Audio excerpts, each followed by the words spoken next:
Pensiero del giorno, lunedì 7 aprile. Essere disponibili. È necessario realizzare perfettamente il farsi uno con ogni prossimo, tagliando tutto ciò che può impedirlo. Sono molti i fattori che possono compromettere il nostro atteggiamento d'amore.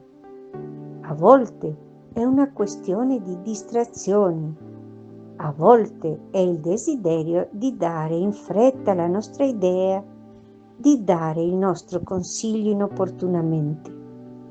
Altre volte non siamo disposti a farci uno con il nostro prossimo perché ci sembra che non capisca il nostro amore, oppure siamo frenati da altri giudizi su di lui. In alcuni casi siamo ostacolati da un interesse profondo a conquistarlo alla nostra causa.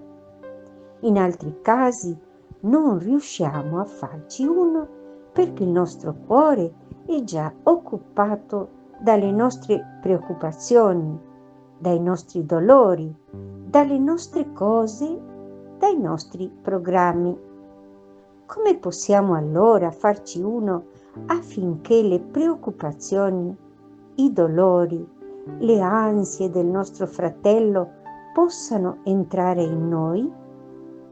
Precisamente dobbiamo tagliare e rimandare tutto ciò che riempie la nostra mente e il nostro cuore.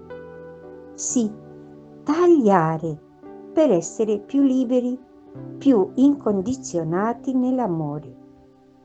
Tagliare per amare meglio. Chiara Lubi, L'arte di amare, editrice Città Nuova.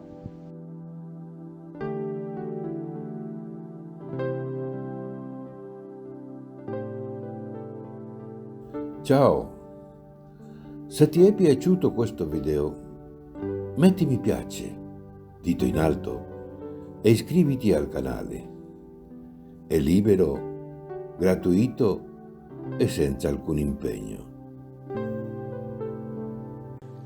Parola di vita, aprile 2025. Ecco, io faccio una cosa nuova.